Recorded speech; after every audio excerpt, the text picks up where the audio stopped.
ಪ್ರೀತಿಯ 8ನೇ ತರಗತಿ ವಿದ್ಯಾರ್ಥಿಗಳೇ, ಇವತ್ತಿನ ದಿನ ದಹನ ಕ್ರಿಯೆ ಮತ್ತು ಜ್ವಾರೆ ಅಧ್ಯಾಯ ಎಷ್ಟು? 4. ಅಧ್ಯಾಯ ಯಾವ ಪಾಠ?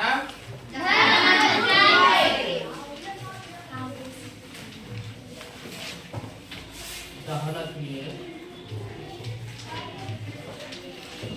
ಮತ್ತು ಜ್ವಾರೆ.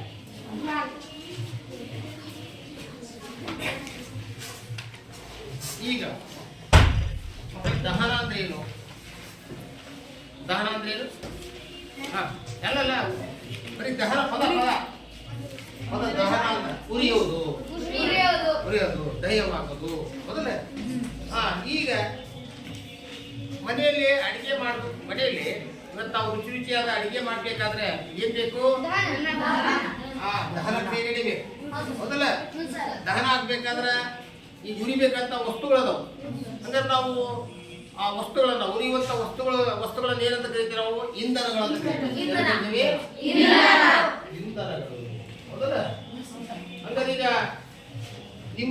ನಮ್ಮ ಮನೆಯಲ್ಲಿ ದಿನನಿತ್ಯ ಅಡಿಗೆ ಮಾಡ್ಲಿಕ್ಕೆ ಯಾವ್ಯಾವ ಇಂಧನಗಳನ್ನ ಬಳಸ್ತೀವಿ? ಒಂದೇದ್ರೆ ಕಟ್ಟಿಗೆ. ಈಗ ಕಟ್ಟಿಗೆ ಹೌದಾ? ನಂತರ ಸೀಮೆ ಎಣ್ಣೆ ಗ್ಯಾಸ್ ಗೊತ್ತಲ್ಲ, ಸೀಮೆಎಣ್ಣೆ ಸ್ಟೋವ್. ಸೀಮೆಎಣ್ಣೆ ಕೆಲವರು ಸೀಮೆಎಣ್ಣೆ ಸ್ಟೋವ್ ಮಾಡ್ತಾರೆ. ಆದ್ರೆ ಈ ಇತ್ತೀಚಿನ ದಿನಗಳಲ್ಲಿ ಏನಾಗ್ತಾ ಇದೆ? ಸೀಮೆಎಣ್ಣೆ ಸಿಗ್ತಾ ಇಲ್ಲ ಹೌದಲ್ಲ? ಬೆರಣಿ. ಅದು ಬೆರಣಿ ಬಳಸ್ತೀವಿ. ಕೆಲವರು ಬೆರಣಿ ಬಳಸ್ತಾರ. ಇನ್ನು ಕೆಲವರು ಮೆಕ್ಕೆಜೋಳದ ಬೆಂಡು ಬಳಸ್ತಾರ. ಮೆಕ್ಕೆಜೋಳದ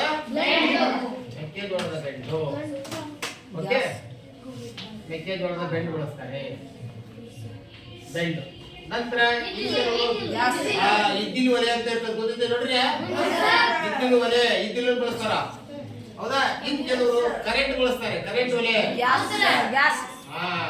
ಕರೆಂಟ್ ಒಲೆ, ವಿದ್ಯುತ್ ಒಲೆ ಹೌದಲ್ಲ? ಇನ್ ಕೆಲವರು ಏನ್ ಮಾಡ್ತಾರೆ? ಗ್ಯಾಸ್ ಸಿಲಿಂಡರ್ ಹೌದಲ್ಲ? ಸಿಲಿಂಡರ್ ಹೌದಲ್ಲ? ಅದ್ರ ಏನಿರುತ್ತೆ? ಎಲ್ ಪಿ ಜಿ ಹೌದಲ್ಲ? ಹಂಗಾರೆ ಇವನ್ನ ನಾವು ದಿನನಿತ್ಯ ಬಳಸ್ತೇವೆ. ಇನ್ನ ಕೈಗಾರಿಕೆ ಅಂದ್ರೆ ಕಾರ್ಖಾನೆ ಮತ್ತಿತರ ಕಡೆ ಕೆಲವು ಕಡೆ ಏನ್ ಬಳಸ್ತಾರೆ? ಕೈಗಾರಿಕೆಗಳಲ್ಲಿ ಬಳಸುವಂತ ಇಂಧನ ಯಾವುದು? ಕೈಗಾರಿಕೆಗಳಲ್ಲಿ ಬಳಸುವ ಇಂಧನ ಕಲ್ಲಿದ್ದಲು ಬಳಸ್ತಾರೆ ಹೆಚ್ಚಿಗೆ ಕೈಗಾರಿಕೆಗಳಲ್ಲಿ. ಮತ್ತೆ ಕರೆಂಟ್ ಅನ್ನು ಬಳಸ್ತಾರೆ. Petrol, diesel, cement, petrol, diesel ಇವೆಲ್ಲ ಬಳಸ್ತಾರೆ ವಾಹನಗಳಿಂದ. ವಾಹನ ಇಂಧನಗಳು ಹೌದಲ್ಲ? ಡೀಸೆಲ್, ಪೆಟ್ರೋಲ್, ಈಗ ವಾಹನಗಳನ್ನು ಓಡಿಸ್ಲಿಕ್ಕೆ ಈ LPG ಸಿಲಿಂಡರ್, LPG ಬಳಸ್ತಾರೆ ಮತ್ತು CNG ಬಳಸ್ತಾರೆ. ಯಾಕೆ ಬಳಸ್ತಾರೆ? CNG ಬಳಸ್ತಾರೆ ಹೌದಾ? ಹಾಗಾದ್ರೆ ಈ ಒಟ್ಟಾಗಿ ಇವು ಏನಂತ ಕರೀತಾರೆ? ಇವೆಲ್ಲ ಇಂಧನಗಳು ಹೌದಾ? ಇವು ಕೆಲವು ನೈಸರ್ಗಿಕವಾಗಿ ನಮ್ಮ ಭೂಮಿಯಲ್ಲಿ ಸಿಗ್ತವೆ ಹೌದಲ್ಲ? ಕೆಲವು ಇಂಧನಗಳು ಮುಗಿದು ಹೋಗುವ ಸಂಪನ್ಮೂಲಗಳಾಗಿವೆ. ಇನ್ ಕೆಲವು ಇಂಧನಗಳು ಮುಗಿಯಲಾದ ಸಂಪನ್ಮೂಲಗಳು ಹೌದಲ್ಲ? ಆದ್ರೆ ಈ ಡೀಸೆಲ್, ಪೆಟ್ರೋಲ್, LPG ಇವೆಲ್ಲ ಏನಾಗು ಭೂಮಿಯ ಆಳದಲ್ಲಿ ಗಣಿಗಾರಿಕೆಯಿಂದ ಇದು ಮಾಡ್ತಾರೆ ಈಗ ಹೌದಾ? ಹಂಗಾರೆ ಈ ಇಂಧನಗಳು ಬರಿದಾಗ್ತಾ ಇದ್ದಾವೆ. ಒಟ್ಟಾರೆ ಇರಲಿ. ಹಂಗಾರೆ ಈಗ ನಿಮಗೆ ಗೊತ್ತಿದ್ದಂಗೆ ಈಗ ಯಾವ ವಸ್ತುಗಳು ಉರಿಯುತ್ತವೆ, ಯಾವ ವಸ್ತುಗಳು ಉರಿಯಲ್ಲ? ದಹ್ಯ ವಸ್ತುಗಳು ಮತ್ತು ಅದಹ್ಯ ವಸ್ತುಗಳು ಅಂತ ಹೇಳ್ತಾರೆ. ದಹ್ಯ ಅಂದ್ರೇನು? ಉರಿಯುವ ವಸ್ತುಗಳು. ಇದೆಲ್ಲ ಬರ್ಕೊಂಡ್ರೆ ಆಯ್ತಾ? ಮತ್ತೆ ಗೊತ್ತಿಲ್ಲ ಇದು? ಈಗ ಓಕೆ. ಹಂಗಾರೆ ಇವು ಇಂಧನಗಳ ನಮ್ಮ ಮನೆಯಲ್ಲಿ ಕೈಗಾರಿಕೆಗಳಲ್ಲಿ ಬಳಸ್ತಕ್ಕಂಥ ವಸ್ತುಗಳು. ಹಂಗಾರೆ ಈಗ ಬೆಂಕಿ ಬಿಳಿ ರಂಜಕವಾಗಿ ಪರಿವರ್ತನೆಯಾಗಿ ಬೆಂಕಿ ಆಗ್ತದೆ. ಮೊದಲೆಲ್ಲ ಬೆಂಕಿ ಪಟ್ಟಗಳನ್ನ ಬಿಳಿ ರಂಜಕದಿಂದ ತಯಾರು ಮಾಡ್ತಿದ್ರು ಹೌದಾ? ಆದ್ರೆ ಈಗ ಬಿಳಿ ರಂಜಕ ಡೇಂಜರ್ ಹೌದಾ? ಹಾಗಾಗಿ ಅದನ್ನ ಏನ್ ಮಾಡಿದ್ರು? ಕೆಂಪು ರಂಜಕ ಬಳಸ್ತಾರೆ. ಹಂಗಾರೆ ಈಗ ನಾವೇನಾಯ್ತು? ಇದೊಂದು ಮೇಣದ ಬತ್ತಿ ದೀಪ, ಇದು ದೀಪ. ಹಂಗಾರೆ ಇದೇನಿದು? ಬೆಂಕಿ ಅಂತ. ಹಂಗಾರೆ ಈಗ ಯಾವುದೇ ಒಂದು ವಸ್ತುವನ್ನು ಇಟ್ಟರೆ ಅದು ಸುಡುತ್ತದೆ ಹೌದಾ? ಸುಟ್ಟು ಭಸ್ಮ ಆಗತ್ತೆ. ಹಂಗಾರೆ ಈ ಒಂದು ಮೇಣದ ಬತ್ತಿ ಏನಾಯ್ತು? ಉರಿತಾ ಇದೆ. ಯಾಕೆ ಉರಿತಾ ಇದೆ? ಇದು ಸುತ್ತಲೂ ಏನಿದೆ? ಕೆಳಗಿನಿಂದ ಆಕ್ಸಿಜನ್ ಸಿಗ್ತಾ ಇದೆ. ಏನ್ ಸಿಗ್ತಾ ಇದೆ? ಸಿಗ್ತಾ ಇದೆ, ಹೌದಲ್ಲ? ಹಂಗಾರೆ ವಸ್ತುಗಳು ಉರಿಬೇಕಾದ್ರೆ ಇವೊಂದು ದಹ್ಯ ವಸ್ತು ಬೇಕು, ಜೊತೆಗೆ ಇನ್ನೊಂದು ಏನ್ ಬೇಕು? ಮುಖ್ಯವಾಗಿ ಆಕ್ಸಿಜನ್ ಬೇಕು. ಹಂಗಾರೆ ಈ ಮೇಣಬತ್ತಿ ಉರಿತಕ್ಕಂತ ಒಂದು ಕ್ರಿಯೆ ಇದೆಯಲ್ಲ, ಇದೇನು ಭೌತಿಕ ಕ್ರಿಯೆನೋ ರಾಸಾಯನಿಕ ಕ್ರಿಯೆನೋ? ಭೌತಿಕ ಕ್ರಿಯೆ, ರಾಸಾಯನಿಕ ಕ್ರಿಯೆ. ಯಾವ ಕ್ರಿಯೆ? ಮೇಣಬತ್ತಿ ಉರಿಯೋದು ಯಾವ ಕ್ರಿಯೆ? ಪೇಪರ್ ಸುಡೋದು, ಕಾಗದ ಸುಡೋದು ರಾಸಾಯನಿಕ ಕ್ರಿಯೆ. ಅಡಿಗೆ ಮಾಡೋದು ರಾಸಾಯನಿಕ ಕ್ರಿಯೆ. ಹಂಗಾರೆ ಪೇಪರ್ ಹರಿಯೋದು ಭೌತಿಕ. ಈಗ ಮಕ್ಕಳಿಗೆ ಈಗ ನೋಡಿದ್ರಿ, ಈಗ ನೋಡೋಣ ನಿಮಗೆ ಗೊತ್ತಿದ್ದಾಗ ಬೆಂಕಿ ಅನುಭವದ ಬಗ್ಗೆ ಇದು ಗೊತ್ತಾಗ್ತದೆ. ಈಗ ಇದು ಬೆಂಕಿ. ಈಗ ನಿತ್ಯ ನೋಡಿದ್ರಿ ಬೆಂಕಿ. ಹಂಗಾರೆ ಇದರೊಳಗೆ ಅನೇಕ ಬಣ್ಣಗಳಿವೆ. ಅದ್ರ ಬಗ್ಗೆ ಮುಂದಿನ ತರಗತಿಯೊಳಗ ಮುಂದಿನ ಅವಧಿಯಲ್ಲಿ ಹೇಳೋಣ, ಹೌದಲ್ಲ? ಇದರೊಳಗೆ ಅನೇಕ ವಲಯಗಳಿವೆ. ಹೊರ ವಲಯ, ಒಳ ವಲಯ, ಪಾರ್ಶ್ವ ವಲಯ ಅಂತ ಇದೆ. ಅದ್ರ ಬಗ್ಗೆ ಮುಂದಿನ ತರಗತಿಯಲ್ಲಿ ಅಭ್ಯಾಸ ಮಾಡೋಣ ಅಂತ. ಈಗ ನಾನು ಈ ಬೆಂಕಿಯನ್ನು ಆರಿಸ್ತೇನೆ ಅಂತ ಏನ್ ಮಾಡ್ತಾನೆ? ಈಗ ಏನ್ ಮಾಡಿದೆ? ಊದಿದಾಗ ನಾನು ಬಿಡುಗಡೆ ಆಗ್ತಕ್ಕಂಥ ಅನಿಲ ಅದು ಅಂತ ಊದಿದ ಬಿಡುಗಡೆ ಆಯ್ತು ಕಾರ್ಬನ್ ಡೈಆಕ್ಸೈಡ್. ಅಂದ್ರೆ ಕಾರ್ಬನ್ ಡೈಆಕ್ಸೈಡ್ ಅನ್ನ ಊದೋದ್ರಿಂದ ಬೆಂಕಿ ಏನಾಯ್ತು? ಆಕ್ಸಿಜನ್ ಕಟ್ ಆಗಿ ಬೆಂಕಿ ಆರ್ತು. ಹಿಂಗೆ ವೈಜ್ಞಾನಿಕವಾಗಿ ಯೋಚನೆ ಮಾಡಬೇಕು ನಾವು, ಹೌದಾ? ಹಂಗಾಗಿ ಈಗ ನಿಮಗೆ ಈಗ ನಾನು ಹೇಳೋದು ಬೆಂಕಿಯ ಅನುಭವದ ಬಗ್ಗೆ ಒಂದು ಕತೆ. ಈಗ ಭೂಮಿ ಮೇಲೆ ಮನುಷ್ಯರು ಉಗವಾಗಿ ಕೇವಲ 10 ಲಕ್ಷ ವರ್ಷ ಆಯ್ತು, ಹೌದಾ? ಅವಾಗ ಯಾರಿಗೂ ಬೆಂಕಿ ಬಗ್ಗೆ ಗೊತ್ತಿರಲಿಲ್ಲ. ಎಲ್ಲ ನಾವು ಹಸಿ ಮಾಂಸಗಳನ್ನ ತಿಂತಿದ್ವಿ, ಬೇಟೆಯಾಡಿ. ಒಮ್ಮೆ ಆಕಸ್ಮಿಕವಾಗಿ ಕಾಡಿಗೆ ಬೆಂಕಿ ಹತ್ತಿಬಿಡ್ತು. ಏನಾಗ್ಬಿಡ್ತು? ಕಾಡಿಗೆ ಆಕಸ್ಮಿಕವಾಗಿ ಬೆಂಕಿ ಹತ್ತಿಬಿಡ್ತು. ಅವಾಗ ಬೆಂಕಿ ಹತ್ತಿದ ತಕ್ಷಣ ಇಡೀ ಕಾಡೆಲ್ಲ ಸುಟ್ಟೋಗ್ಬಿಡ್ತು. ಅವಾಗ ನಾವು ಮನುಷ್ಯರ ಗುಂಪು ಏನ್ ಮಾಡ್ತಿದ್ವಿ? ಆದಿಮಾನವರಾಗಿದ್ದಲ್ಲ, ನಮಗೆ ಮಾತು ಬರ್ತಿರ್ಲಿಲ್ಲ. ಎಲ್ಲ ಒಂದ್ ಕಡೆ ವಾಸ ಮಾಡ್ತಿದ್ವಿ, ಗವಿ ಗುಹೆಗಳಲ್ಲಿ ವಾಸ ಮಾಡ್ತಿದ್ವಿ. ಗವಿ ಗುಹೆಗಳಲ್ಲಿ ಏನ್ ಮಾಡ್ತಿದ್ವಿ? ವಾಸ ಮಾಡ್ತಿದ್ವಿ.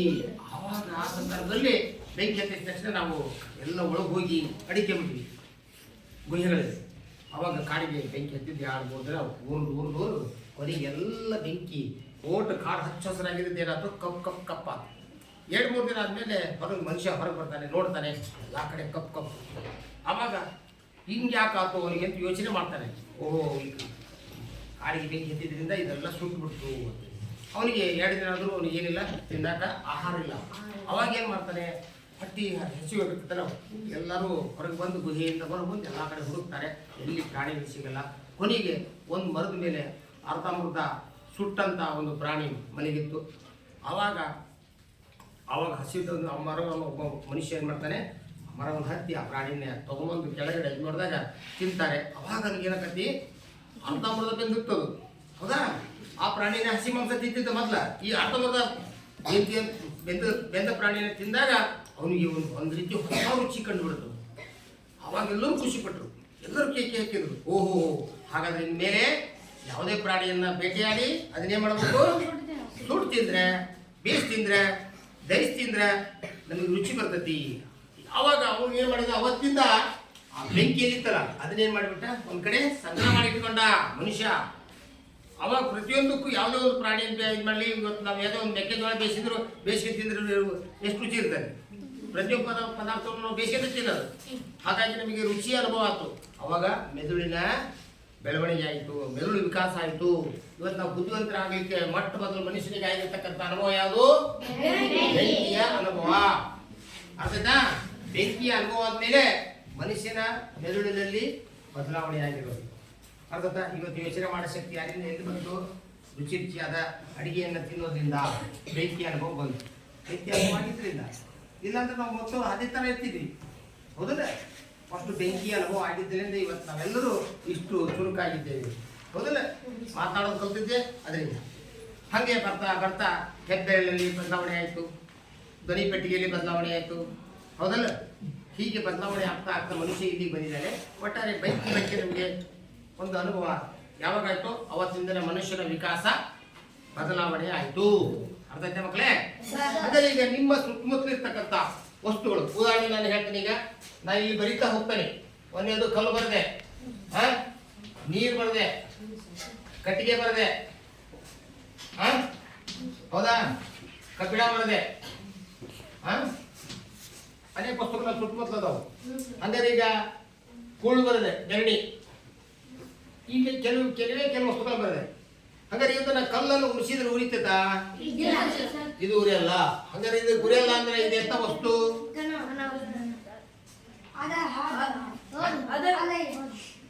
ಅದಹ್ಯ ವಸ್ತು. ದಹ್ಯ ಅಂದ್ರೆ ಉರಿಯೋದು. ದಹ್ಯ ವಸ್ತು ಅಂದ್ರ ಉರಿಯ ವಸ್ತು. ಅದಹ್ಯ ವಸ್ತು ಅಂದ್ರ ಉರಿಲಾರ್ದ ವಸ್ತು. ಹಂಗ ನೀರು ಉರಿತೈತೆ? ಹಾ, ನೀರು ಉರಿಯಲ್ಲ. ಆದ್ರೆ ನೀರು ಬೆಂಕಿ ಎತ್ತಿದ್ದನ್ನ ಆರಿಸ್ತಕ್ಕಂಥ, ಅದಕ್ಕೂ ಅಗ್ನಿಶಾಮಕ ವಸ್ತು. ನೀರನ್ನ ಏನಂತ ಕರೀತಾರ? ಕಟ್ಟಿಗೆ. ಹಂಗಾರೆ ಇದು ಎಂತ ವಸ್ತು? ದಹ್ಯ ವಸ್ತು. ಕಬ್ಬಿಣ ಉರಿಯಲ್ಲ. ಆದ್ರೂ ಅಧಿಕ ತಾಪವನ್ನು ಕೊಟ್ಟಾಗ ಅದದ್ದು ಏನಾಗತ್ತೆ? ಕೆಂಪಗೆ ಕಾದು ಅತಿ ಹೆಚ್ಚಿನ ತಾಪದಲ್ಲಿ ಸುಮಾರು 1500 ಡಿಗ್ರಿ ಸೆಲ್ಸಿಯಸ್ ಉಷ್ಣತೆ ಮೇಲೆ ಕಾಸಿದ ಕಬ್ಬಿಣ ಕರಿಗಿ ಏನಾಗುತ್ತೆ? ದ್ರವ ಆಗುತ್ತೆ. ಅರ್ಥ? ಆದ್ರೆ ಒಂದು ಸರಿ ಸಣ್ಣ ಕಡಿಮೆ ಉಷ್ಣತೆಯಲ್ಲಿ ಇದನ್ನ ಅಷ್ಟು ಸುಲಭವಾಗಿ ಉರಿಸಲಿಕ್ಕೆ ಉರಿಯಲಿ. ಅದಹ್ಯ ವಸ್ತು. ಹೌದಾ? ಬೆಣ್ಣೆ. ಹಾಗಾದ್ರೆ ಈಗ ನೀವು ಉರಿಯುವ ವಸ್ತುಗಳನ್ನ ನೀವು ಪಟ್ಟಿ ಮಾಡಿದ್ರೆ ಮಾಡ್ಬೋದಲ್ಲ? Diesel, petrol, cement, LPG, CNG, ಸಂಪೀಡಿತ ನೈಸರ್ಗಿಕ ಅನಿಲ, ಸಂಕುಚಿತ ನೈಸರ್ಗಿಕ ಅನಿಲ ಅಂತ ಕೇಳಿಲ್ಲ? ಹಂಗಾರೆ ಇವೆಲ್ಲವೂ ದಹ್ಯ ವಸ್ತುಗಳು, ಉರಿಯುವಂತ ವಸ್ತುಗಳು. ಈ ಉರಿಯುವಂತ ವಸ್ತುಗಳನ್ನ ಏನಂತ ಕರೀತಾರೆ? ಇಂಧನಗಳು ಅಂತ ಕರೀತಾರೆ. ಏನು ಕರೀತಾರೆ? ಉರಿಯುವಂತ ವಸ್ತುಗಳನ್ನ, ದಹ್ಯ ವಸ್ತುಗಳನ್ನ ಏನಂತ ಕರೀತಾರೆ? ಇಂಧನಗಳು. ಹಂಗಾರೆ ಇಂಧನಗಳು ಯಾವ ದೇಶದಲ್ಲಿ ಇಂಧನ ಸಂಪತ್ತು ಹೆಚ್ಚಾಗಿದೆಯೋ ಆ ದೇಶ ಅಭಿವೃದ್ಧಿ ಹೊಂದಿದ ದೇಶ. ಆದರೆ ನಮ್ಮ ದೇಶ ಇಂಧನ ಸಂಪತ್ತಿನಲ್ಲಿ ಏನಿದೆ? ಬೇರೆ ದೇಶಕ್ಕಿಂತ ಹಿಂದಿದೆ. ಹಾಗಾಗಿ ನಮ್ಮ ದೇಶ ಅಭಿವೃದ್ಧಿ ಹೊಂದುತ್ತಿರುವ ದೇಶ. ಅಮೆರಿಕದವರಿಗೆ ಇಂಧನ ಎಷ್ಟಿದೆ ಅಂತ ಕೇಳಿದ್ರೆ 150% ಇಂಧನ ಅವರಿಗಿದೆ. ಹಾಗಾಗಿ ಆ ದೇಶ ಅಭಿವೃದ್ಧಿ ಹೊಂದಿದ ದೇಶ. ನಮಗೆ ಕೇವಲ 3% ಮಾತ್ರ. 3% ಇಂಧನ ಯಾವುದು? ಉದಾಹರಣೆ ಡೀಸೆಲ್, ಸಿಮೆಂಟ್. ಅವೆಲ್ಲ ಎಷ್ಟು ಪರ್ಸೆಂಟ್ ಸಿಗುತ್ತೆ ನಮಗೆ? ಕೇವಲ 3% ಮಾತ್ರ ಸಿಗುತ್ತೆ. ಹಾಗಾಗಿ ನಮ್ಮ ದೇಶದ ಜನಸಂಖ್ಯೆ 140 ಕೋಟಿ ಜನಸಂಖ್ಯೆ ಇದೆ. ಅದಕ್ಕೆ ಕೇವಲ 3%. ಆ ದೇಶದ ಜನ ಕೇವಲ 40 ಕೋಟಿ ಜನಸಂಖ್ಯೆ ಇದೆ. ಎಷ್ಟು? ಅಮೆರಿಕದ ಜನಸಂಖ್ಯೆ ಎಷ್ಟಿದೆ? 40 ಕೋಟಿ. ಅವ್ರು 40 ಕೋಟಿ ಇದ್ದಾರೆ. ಅವ್ರಿಗೆ ಸಿಗಂತ ಪ್ರಮಾಣ ಅವ್ರಿಗೆ 50%. ನಮಗೆ ಇಂಡಿಯಾದಲ್ಲಿ 140 ಕೋಟಿ ಇದಾವೆ. ನಮಗೆ ಸಿಗೋದು 3%. ಹಂಗಾರೆ ಯಾರು ಶ್ರೀಮಂತ? ಆ ದೇಶ ಅಭಿವೃದ್ಧಿ ಹೊಂದಿದೆ. ಹಂಗಾರೆ ಈಗ ನೋಡೋಣ. ಅದೇ ಈಗ ಅವು ಅರಬ್ ಕಂಟ್ರಿಗಳಲ್ಲಿ ಉತ್ಪತ್ತಿ ಆಗುತ್ತೆ. ಸಮುದ್ರದ ಆಳದಲ್ಲಿ ಈ ಡೀಸೆಲ್, ಪೆಟ್ರೋಲಿಯಂ ಪದಾರ್ಥಗಳು ಸಿಗ್ತಾವೆ. ಹಾಗಾಗಿ ಒಂದು ದೊಡ್ಡ ಶ್ರೀಮಂತರು. ಒಂದಿನ ಹೋಗಿ ಬರೋಣ ತಾನೇ ನೀನು. ಈಗ ಇಂಧನಗಳು ಹಾಗೆ ದಹನ ಕ್ರಿಯೆ. ಈಗ ನಿಮಗೊಂದು ಡೆಫಿನೇಷನ್ ಗೊತ್ತಿರ್ಬೇಕು. ದಹನ ಕ್ರಿಯೆ ಅಂದ್ರೆ ಏನು ಅಂತ ಯಾರು ಹೇಳ್ತೀವಿ? ದಹನ ಕ್ರಿಯೆ ಹೇಳಿ. ಒಂದು ವಸ್ತು ಆಕ್ಸಿಜನ್ ಜೊತೆ ವರ್ತಿಸಿ ಉಷ್ಣವನ್ನು ಬಿಡುಗಡೆ ಮಾಡುವ ರಾಸಾಯನಿಕ ಕ್ರಿಯೆಯನ್ನು ದಹನ ಎನ್ನುವರು. Yes, very good. ಒಂದು ವಸ್ತುವು ಆಕ್ಸಿಜನ್ ಜೊತೆಗೆ ವರ್ತಿಸಿ ಏನೇನು ಬಿಡುಗಡೆ ಮಾಡೋದು? ಉಷ್ಣವನ್ನು ಬಿಡುಗಡೆ ಮಾಡಬೇಕು. ಹೌದಾ? ಹಾಗಾದ್ರೆ ಬಿಡುಗಡೆ ಮಾಡ್ತಕ್ಕಂಥ ಯಾವ ಕ್ರಿಯೆ ಇದು? ರಾಸಾಯನಿಕ ಕ್ರಿಯೆ ಅನ್ನ ದಹನ ಅಂತ ಕರೀತಾರೆ. ಹೌದಲ್ಲ? ಈಗ ಒಂದು ವಸ್ತು ಯಾಕಂತ ಹೌದಲ್ಲ? ಈಗ ನೋಡೋಣ. ಇದು ಜ್ವಾಲೆಯನ್ನು ಉಂಟು ಮಾಡಿದೆ. ಹೌದಲ್ಲ? ಈಗ ನೋಡೋಣ. ಕಾಗದ ಉರಿತಿತ್ತಲ್ಲ ನೋಡೋಣ. ಕಾಗದನೂ ಉರಿತಲ್ಲ? ಕಾಗದ ಉರಿತಲ್ಲ? ಇದು ಯಾವ ಕ್ರಿಯೆ? ಹಾಗಾದ್ರೆ ಇಲ್ಲಿ ಹೊಗೆ ಬರ್ತಾ ಇದೆ ನೋಡಿದ್ರಿ? ಆ ಹೊಗೆ ಏನು?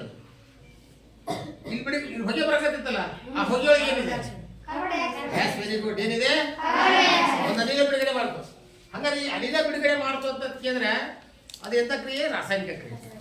ರಾಸಾಯನಿಕ ಕ್ರಿಯೆ ಆಗಬೇಕಾದ್ರೆ ಬಣ್ಣ ಬದಲಾವಣೆ ಆಗ್ಬೇಕು, ತಾಪದಲ್ಲಿ ಬದಲಾವಣೆ ಆಗ್ಬೇಕು, ಸ್ಥಿತಿ ಬದಲಾವಣೆ ಆಗ್ಬೇಕು.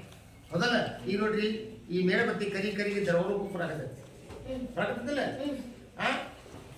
ಮತ್ತು ಅನಿಲ ಬಿಡುಗಡೆ ಆಗ್ಬೇಕು. ಯಾವ ಕ್ರಿಯೆಯಲ್ಲಿ ಅನಿಲ, ಬಣ್ಣ, ತಾಪ ಮತ್ತು ಸ್ಥಿತಿ ಬದಲಾಗುತ್ತದೆಯೋ ಆ ಕ್ರಿಯೆಗೆ ರಾಸಾಯನಿಕ ಕ್ರಿಯೆ ಅಂತ ಕರೀತಾರೆ. ಹಾಗಾದ್ರೆ ಇದೊಂದು ಎಂತ ಕ್ರಿಯೆ? ದಹನ ಕ್ರಿಯೆ. ಅಂದ್ರೆ ಈಗ ಡೆಫಿನಿಷನ್ ಹೇಳೋಣ. ದಹನ ಕ್ರಿಯೆ ಅಂತ ಗೊತ್ತಲ್ಲ? ದಹನ ಕ್ರಿಯೆ ಅಂದ್ರೆ ಇಲ್ಲಿ ನಾನು ಇಲ್ಲಿಗೆ ಕಳಿಸ್ತಾನೆ ಬರೀ ನೋಡಿಲ್ಲಿ ಒಂದು ವಸ್ತು ಇಲ್ಲೇನಿದೆ ವಾತಾವರಣದೊಳಗ ಆಕ್ಸಿಜನ್ ಇದೆ. ಆಕ್ಸಿಜನ್ ಕೆಳಗಿಂದ ಪೂರೈಕೆ ಆಗುತ್ತೆ ಎಲ್ಲ ಕಡೆ. ಆಕ್ಸಿಜನ್ ಎಲ್ಲ ಕಡೆ ಏನಾಗುತ್ತೆ ಪೂರೈಕೆ ಆಗುತ್ತೆ. ಅವಾಗ ಇದು ಏನಾಗುತ್ತೆ ಒಂದು ವಸ್ತು ಆಕ್ಸಿಜನ್ ಇಂದಿಗೆ ವರ್ತಿಸಿ ಉಷ್ಣ ಏನು ಮುಟ್ಟಿರೋಣ ಯಾರು ಮುಟ್ಟಕ್ಕಾಗತ್ತ? ಉಷ್ಣ ಇದ್ದಲ್ಲಿದೆ ಬಿಸಿ ಇದ್ದಿಲ್ಲ ಉಷ್ಣ ಮತ್ತೇನ್ ಬಿಡುಗಡೆ ಆಗುತ್ತೆ ಬೆಳಕು. ಬೆಳಕು ಉಷ್ಣ ಮತ್ತು ಬೆಳಕನ್ನ ಬಿಡುಗಡೆ ಮಾಡುವಂತ ರಾಸಾಯನಿಕ ಕ್ರಿಯೆ ಏನಂತ ಕರೀತಾರೆ ದಹನ ಕ್ರಿಯೆ. ಅರ್ಥಾಯ್ತಾ? ತಿಳಿದ ಮಕ್ಕಳೇ ದಹನ ಕ್ರಿಯೆ ಅರ್ಥಾಯ್ತಾ? ಹಾ ಹೇಳಿ ನೋಡಿ ಯಾರು ಹೇಳ್ತೀರಿ ಈ ಕಡೆ ಹೇಳ್ತೀಯಾ ಹೇಳ. ಒಂದು ವಸ್ತುವು ಆಕ್ಸಿಜನ್ನೊಂದಿಗೆ ವರ್ತಿಸಿ ಉಷ್ಣವನ್ನು ಬಿಡುಗಡೆ ಮಾಡುವ ರಾಸಾಯನಿಕ ಕ್ರಿಯೆಗೆ ದಹನ ಎನ್ನುತ್ತಾರೆ. ಉಷ್ಣ ಮತ್ತು ಬೆಳಕನ್ನು ಬಿಡುಗಡೆ ಮಾಡುವ ರಾಸಾಯನಿಕ ಕ್ರಿಯೆಗೆ ದಹನ ಎನ್ನುತ್ತಾರೆ. ಮತ್ತೆ ಯಾರು ಹೇಳ್ತೀರಿ ಇಲ್ಲ ತಿಳಿತಿಲ್ಲ ಎಲ್ಲರಿಗೆ ದಹನ ಕ್ರಿಯೆ ತಿಳಿದಾ? ಹೇಳಿ ನೋಡೋಣ ನೀನು. ಒಂದು ವಸ್ತು ಏನಂತದ್ದು ಆಕ್ಸಿಜನ್ ಒಂದಿಗೆ ವರ್ತಿಸಿ ಉಷ್ಣವನ್ನು ಬಿಡುಗಡೆ ಮಾಡುವುದಕ್ಕೆ ದಹನ ಕ್ರಿಯೆ ಎನ್ನುತ್ತಾರೆ. ಈಗ ಇದೇನಿದು ಕಾರ್ಬನ್ ಡೈಆಕ್ಸೈಡ್. ಹಂಗಾರೆ ಈ ದಹನ ಕ್ರಿಯೆ ಜರುಗಬೇಕಾದ್ರೆ ಎರಡು ಅಂಶಗಳಿವೆ. ಏನಿರ್ಬೇಕು? ದಹ್ಯ ವಸ್ತು ದಹನಾನುಕೂಲಿ. ದಹನಾನುಕೂಲಿ ದಹ್ಯ ವಸ್ತು ಅಂದ್ರೆ ಉರಿಯುವ ವಸ್ತು. ಈಗಾಗಲೇ ನಮ್ಗೆ ಗೊತ್ತಿದೆ ದಹಿ ವಸ್ತುಗಳು ಯಾವ ಊರಿದ್ದವು ಯಾವ ಊರಿಲ್ಲ ಅಂತ ಗೊತ್ತಿದೆ ನಮಗೆ. ಉರಿಯುವಂತ ವಸ್ತುಗಳು ಇವು ಉರಿಲಿಕ್ಕೆ ಸಹಾಯ ಮಾಡುವಂತ ವಸ್ತು. ಉರಿಲಿಕ್ಕೆ ಸಹಾಯ ಮಾಡುವ ವಸ್ತು ಯಾರು? ದಹನಾನುಕೂಲಿ. ದಹನಾನುಕೂಲಿಗೆ ಯಾವುದು? ಆಕ್ಸಿಜನ್. ಒಂದು ವಸ್ತು ಯಾವುದೇ ವಸ್ತು ಉರಿಬೇಕು. ಅದೇ ಉದಾಹರಣೆ ನಾವು ಆಕ್ಸಿಜನ್ ಇಲ್ಲದ ಪ್ರದೇಶದಲ್ಲಿ ಏನ್ ಮಾಡಲ್ಲ ವಸ್ತುಗಳನ್ನು ಬೆಂಕಿ ಹಚ್ಚಕ್ಕಾಗಲ್ಲ, ವಸ್ತುಗಳನ್ನು ಸುಡಕ್ಕಾಗಲ್ಲ. ಹೌದಲ್ಲ? ಸುಡಕ್ಕಾಗತ್ತಾ? ಇಲ್ಲ. ಆಕ್ಸಿಜನ್ ಇಲ್ಲದೆ ಬೆಂಕಿ ಹಚ್ಚಲಿಕ್ಕೆ ಸಾಧ್ಯ ಇಲ್ಲ, ದಹನ ಆಗ್ಲಿಕ್ಕೆ ಸಾಧ್ಯ ಇಲ್ಲ. ಹಂಗಾರೆ ಆಕ್ಸಿಜನ್ ಬೇಕೇ ಬೇಕು. ಹಂಗಾರೆ ಒಂದು ವಸ್ತು ಕಟ್ಟಿಗೆ ಪೇಪರ್ ಇರ್ಬೋದು, ಕುಳ್ಳಿರ್ಬೋದು, ಯಾವುದೋ ಇರ್ಬೋದು, ಒಂದು ವಸ್ತು ಆಕ್ಸಿಜನ್ನೊಂದಿಗೆ ವರ್ತಿಸಿ ಏನೇನು ಮಾಡೋದು ಉಷ್ಣ ಬಿಡುಗಡೆ ಮಾಡುವ ರಾಸಾಯನಿಕ ಕ್ರಿಯೆ ಏನಂತ ಕರೀತಾರ? ದಹನ ಕ್ರಿಯೆ. ಹಂಗಾರೆ ದಹನ ಆಗಲಿಕ್ಕೆ ಎರಡು ವಸ್ತುಗಳು ಬೇಕೇ ಬೇಕು. ದಹ್ಯ ವಸ್ತು ಬೇಕು ಮತ್ತು ಆಕ್ಸಿಜನ್ ಬೇಕು. ಅರ್ಥಾತ್ ಆಕ್ಸಿಜನ್ ಏನಂತ ಕರೀತಾರೆ? ದಹನಾನುಕೂಲಿ. ಅರ್ಥಾಯ್ತಾ? ಈಗ ಈ ಕಡೆ ಲಕ್ಷ್ಯ ಕೊಡಿ. ಈಗ ಇಂಧನಗಳಲ್ಲಿ ನೀವೀಗ ಇಷ್ಟಪಟ್ಟು ಗೊತ್ತಾಗ್ತದೆ. ಇಂಧನಗಳನ್ನು ಗೊತ್ತಲ್ಲ ಈಗ. ಈಗ ಇಂಧನಗಳಲ್ಲಿ 3 ಪ್ರಕಾರ: ಘನ ಇಂಧನ, ದ್ರವ ಇಂಧನ, ಅನಿಲ ಇಂಧನ. ಈಗ ನಿಮಗೆ ಘನ ಇಂಧನಗಳು ಅಂದ್ರೆ ಘನ ರೂಪದಲ್ಲಿರುವ ಇಂಧನಗಳು, ಘನ ಇಂಧನಗಳು,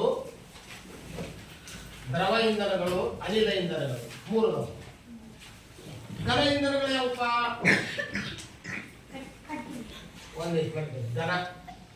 ಘನ ಇಂಧನ ಯಾರಿಗೆ ನೋಡೋಣ. ಘನ ಇಂಧನಗಳು ಯಾವ ಹೇಳ್ತೀರಿ? ಒಬ್ಬೊಬ್ಬರಾಗಿ ಕಟ್ಟಿಗೆ, ಕಲ್ಲಿದ್ದಲು ಎಲ್ಲಿ ಬಳಸ್ತಾರೆ? ಕಾರ್ಖಾನೆಗಳಲ್ಲಿ ಬಳಸ್ತಾರೆ. ರೈಲ್ ಇಂಜಿನ್, ರೈಲನ್ನು ಓಡಿಸ್ಲಿಕ್ಕೆ ಬಳಸ್ತಾರೆ. ಹೌದಲ್ಲ? ಇಟ್ಟಿ ಸುಡ್ಲಿಕ್ಕೆ ಬಳಸ್ತಾರೆ, ಹಂಚಿ ಸುಡ್ಲಿಕ್ಕೆ ಬಳಸ್ತಾರೆ, ವಿದ್ಯುತ್ ಅನ್ನ ತಯಾರು ಮಾಡ್ಲಿಕ್ಕೆ ಬಳಸ್ತಾರೆ. ಹೌದಲ್ಲ? ಕಟ್ಟಿಗೆ ಇದೆಯಲ್ಲ, ಬೇರೆ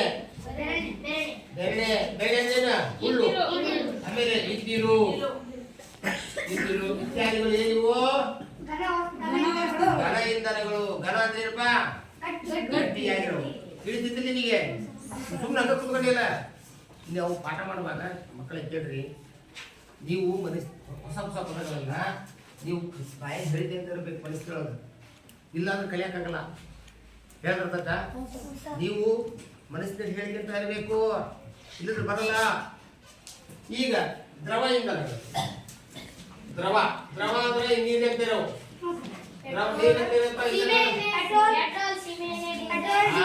ಪೆಟ್ರೋಲ್,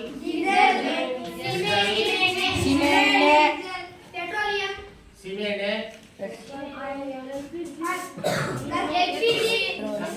LPG ಬರ್ತಾ ಅನಿಲ ಇಂಧನಗಳು. ಅನಿಲ ರೂಪದಲ್ಲಿರುವ ಇಂಧನಗಳು ಯಾವುವು?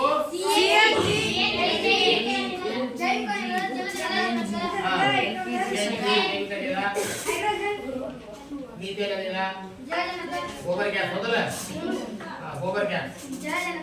Yes, very good. ಯಾರ್ಯಾರು ಜಲಜನಕ, ನೈಟ್ರೋಜನ್ ಬರಲ್ಲ. ಜಲಜನಕ, ಹೈಡ್ರೋಜನ್. ಇಲ್ಲಿ ನೋಡಿ, LPG ಸಿಲಿಂಡರ್ ಇರೋದು LPG, CNG ಸಂಪೀಡಿತ ನೈಸರ್ಗಿಕ ಅನಿಲ. ಹೌದಾ? ಇದನ್ನ ವಾಹನಗಳಲ್ಲಿ ಬಳಸ್ತಾರೆ, ವಾಹನಗಳನ್ನು ಓಡಿಸ್ಲಿಕ್ಕೆ ಬಳಸ್ತಾರೆ. ಇದು ಬಳಸ್ತಾರೆ ವಾಹನಗಳನ್ನು ಓಡಿಸ್ಲಿಕ್ಕೆ. ಜೈವಿಕ ಅನಿಲ, ಇದು ವಾಹನಗಳನ್ನು ಓಡಿಸ್ಲಿಕ್ಕೆ ಬಳಸ್ತಾರೆ, ಅಡಿಗೆ ಮಾಡ್ಲಿಕ್ಕೆ ಬಳಸ್ತಾರೆ. ನಂತರ ಗೋಬರ್ ಗ್ಯಾಸ್, ಸಗಣಿಯಿಂದ ತಯಾರು ಮಾಡೋ ಗೋಬರ್ ಗ್ಯಾಸ್. ನಂತರ ಜಲಜನಕ, ಆದ್ರೆ ಇದು ವೆರಿ ಡೇಂಜರಸ್. ಹೌದಲ್ಲ? ಎಲ್ಲಕ್ಕಿಂತ ಹೆಚ್ಚು ಜ್ವಲನ ತಾಪ ಹೊಂದಿದೆ ಇದು. ಎಷ್ಟು? ಹೌದಾ? ಹೆಚ್ಚು ಕ್ಯಾಲೋರಿ ಮೌಲ್ಯವನ್ನು ಹೊಂದಿದೆ. ಆದ್ದರಿಂದ ಇದನ್ನ ಇನ್ನು ನಾವು ಬಳಸಲ್ಲ. ಮುಂದಿನ ದಿನಮಾನಗಳಲ್ಲಿ ಈ ಜಲಜನಕವನ್ನ ಬಳಸಬಹುದು. ಯಾಕಂದ್ರೆ ಈ ಎಲ್ಲಾ ಇಂಧನಗಳು ಖಾಲಿ ಆದ ಕೊನೆಗೆ ಜಲಜನಕವನ್ನೇ ಇಂಧನವಾಗಿ ನಾವು ವಾಹನಗಳನ್ನು ಓಡಿಸಲಿಕ್ಕೆ, ಅಡಿಗೆ ಮಾಡಲಿಕ್ಕೆ, ಪ್ರತಿಯೊಂದು ಕೈಗಾರಿಕೆಗಳಲ್ಲಿ ಜಲಜನಕವನ್ನ ಬಳಸುವಂತ ಪರಿಸ್ಥಿತಿ ಮುಂದಿನ ದಿನಮಾನಗಳಲ್ಲಿ ಬಂದೇ ಬರುತ್ತೆ. ಹೌದಲ್ಲ? ಹಂಗಾರೆ ಈಗ ಮಕ್ಕಳೇ ಕೇಳ್ರಿ, ಈ ಒಂದು ವಸ್ತು ದಹಿಸ್ಬೇಕಾದ್ರೆ, ಹೌದಾ? ಎಲ್ಲ ವಸ್ತುಗಳು ದಹಿಸಕ್ಕಾಗಲ್ಲ, ಹೌದಲ್ಲ? ಅದಕ್ಕೆ ಒಂದು ನಿರ್ದಿಷ್ಟ ತಾಪ ಇರಬೇಕು. ಈ ಉದಾಹರಣೆ, ಇದು ಒಂದು ಕಟ್ಟಿಗೆ ಇದೆ, ಇದು ಉರಿದೆ. ಇದು ಜೊತೆ ಒಂದು ಹಸಿ ಕಟ್ಟಿಗೆ ತರ್ತದೆ. ಹಸಿ ಕಟ್ಟಿಗೆ ಉರಿಯುತ್ತದೆ. ಮಳೆಯಾಗ ಹೋಗಿರ್ತಾರ ನೋಡಿ ಕಟ್ಟಿಗೆ, ಅವ್ ತಗೊಂಬಂದು ಅಡಿಗೆ ಮಾಡಂತ ನಿಮ್ ತಾಯಿ ಕೊಟ್ರ ನಾವು ಅಡಿಗೆ ಮಾಡ್ತಾ ತಾಯಿ ಮಾಡಕ್ಕಾಗುತ್ತಾ? ಹೌದಾ? ಈಗ ಇದು ಫುಲ್ ಒಣ ಕಟ್ಟಿಗೆ, ಇದನ್ನ ನಾವು ಸುಲಭವಾಗಿ ದಹಿಸ್ಬೋದು. ಆದ್ರೆ ಹಸಿ ಕಟ್ಟಿಗೆನ ಉರ್ಸಕ್ಕಾಗಲ್ಲ, ಹೊಗೆ ಬರ್ತದೆ, ಬಹಳಷ್ಟು ಹೊಗೆ ಬರ್ತದಲ್ಲ, ಉರ್ಸ್ಲಿಕ್ಕೆ ಸಾಧ್ಯನೇ ಇಲ್ಲ. ಹಂಗಾರೆ ಈಗ ಯಾಕೆ? ಜ್ವಲನ ತಾಪ. S, very good. ಜ್ವಲನ ತಾಪ ಪ್ರತಿಯೊಂದು ವಸ್ತುವಿಗೂ ತನ್ನದೇ ಆದ ಏನಿರ್ತದೆ? ಜ್ವಲನ ತಾಪ. ಜ್ವಲನ ತಾಪ ಅಂದ್ರೇನು? ಒಂದು ವಸ್ತು ಬೆಂಕಿಯಿಂದ ಹೊತ್ತಿಕೊಳ್ಳುವ ಕನಿಷ್ಠ ತಾಪವನ್ನು. ಒಂದು ವಸ್ತು ಬೆಂಕಿಯಿಂದ ಹೊತ್ತಿಕೊಳ್ಳುವ ಕನಿಷ್ಠ ತಾಪವನ್ನು ಏನಂತ ಕರೀತಾರೆ? ಜ್ವಲನ ತಾಪ ಅನ್ನುತ್ತಾರೆ. ಹಾಗಾದ್ರೆ ಹಸಿ ಕಟ್ಟಿಗೆಗೂ ಮತ್ತು ಒಣ ಕಟ್ಟಿಗೆಗೂ ವ್ಯತ್ಯಾಸ ಇದೆ. ಹಸಿ ಕಟ್ಟಿಗೆಯಿಂದ ಜ್ವಲನ ತಾಪ ಏನಾಗಿದೆ? ಕಡಿಮೆ ಇದೆ. ಆದ್ರೆ ಇದು ಹೆಚ್ಚಾಗಿದೆ. ಹಾಗಾದ್ರೆ ತಾಪ ಇರಬೇಕು. ತಾಪ ಇದೆ ಅಂದ್ರೆ ಅದು ವಸ್ತು ಉರಿಯಲ್ಲ. ಉದಾಹರಣೆ ನಾನು ಹೇಳಿದೆ ಜಲಜನಕ ಅಂತ ಹೇಳಿದೆ. ಜಲಜನಕದ ಜ್ವಲನ ತಾಪ ಏನಾಗಿದೆ? ಹೆಚ್ಚಾಗಿದೆ, ಹೌದಲ್ಲ? ಈಗ ಇದರ ಕ್ಯಾಲರಿ ಮೌಲ್ಯ ಹೆಚ್ಚಾಗಿರುತ್ತೆ, ಹೌದಲ್ಲ? ಈಗ ಸರಿ. ಹಂಗಾರೆ ಈಗ ನಿಮಗೊಂದು ಪ್ರಶ್ನೆ. ಆಕಸ್ಮಿಕವಾಗಿ ಅಡಿಗೆ ಮಾಡೋ ಹೊತ್ತಾಗ ಅಥವಾ ನಮಗೆ ಅಥವಾ ಯಾರಿಗೋ ಒಂದು ಸಡನ್ ಆಗಿ ಒಬ್ಬ ವ್ಯಕ್ತಿಗೆ ಬೆಂಕಿ ಹತ್ತಿಬಿಡುತ್ತೆ. ಆ ವ್ಯಕ್ತಿನ ಕಾಪಾಡ್ಬೇಕಾದ್ರೆ ನಾವೇನ್ ಮಾಡ್ತೀವಿ? ಕಂಬಳಿ ಸುತ್ತೀವಿ. ನಂತರ ನೀರು ಹೋಗ್ತೀವಿ, ಮತ್ತೆ ಗೋಣಿ ಚೀಲ ಹಾಕ್ತೀವಿ. ತಟ್ಟಿ ಅಂದ್ರೆ ಗೋಣಿ ಚೀಲ ತಟ್ಟಿ ಅಲ್ಲ, ತಟ್ಟು. ಸರಿ, ಮರಳು ಉಪ್ಬೋದು, ಹೌದಲ್ಲ? ಅಂದ್ರೆ ಈಗ ಏನಿವು ಜೊತೆಗೆ ಈಗ ಉದಾಹರಣೆ ಈ ಬಸ್ಸುಗಳಲ್ಲಿ ಮತ್ತು ಶಾಲೆಯೊಳಗ ಮತ್ತು ಕಾರ್ಖಾನೆಗಳಲ್ಲಿ ಅಡಿಗೆ ಮನೆಯೊಳಗ ಒಂದೊಂದು ಬೆಂಕಿಯನ್ನು ಆರಿಸುವ ಯಂತ್ರಗಳು ಇರ್ತಾವೆ, ನೋಡಿದ್ರಿ? ಬೆಂಕಿಯನ್ನು ಆರಿಸುವ ಯಂತ್ರಗಳು. ಬೆಂಕಿ ಹತ್ತಿದ್ರೆ ಬಿಲ್ಡಿಂಗಿಗೆ ಸಡನ್ ಆಗಿ ಅದು ಹೋಗಿ ಒಂದು ಬಟನ್ ಹೊಟ್ಟಿದ್ರೆ ಏನಾಗತ್ತೆ? ಅಲ್ಲಿಂದ ಒಂದು ಸೋಡಾ ಆಸಿಡ್ ಅಂತ ಒಂದು ವಸ್ತು ಬಿಡುಗಡೆ ಆಗತ್ತೆ, ಹೌದಲ್ಲ?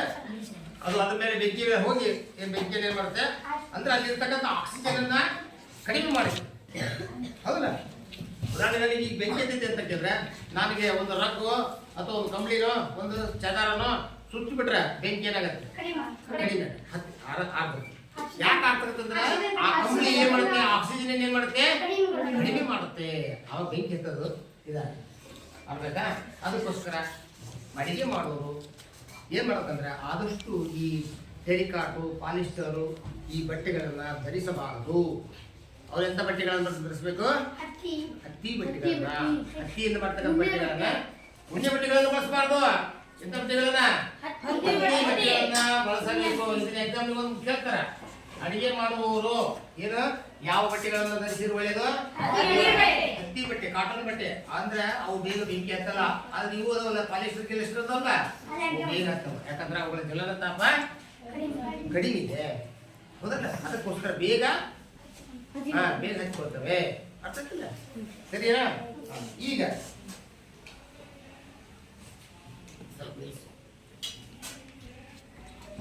ಮಕ್ಕಳೇ ಕೇಳಿ, ಈಗ ದಹನದ ವಿಧಗಳು. ದಹನದ ಈಗ ದಹನ ಅಂದ್ರೆ ಈಗ ಬೆಂಕಿ, ಈಗ ಒಂದು ದಹನ, ಗಣಪತಿ ಹಚ್ಚಿದ್ರಲ್ಲ ಅದೊಂದು ದಹನ. ಪಟಾಕಿ ಒಂದು ದಹನ, ಹೌದಲ್ಲ?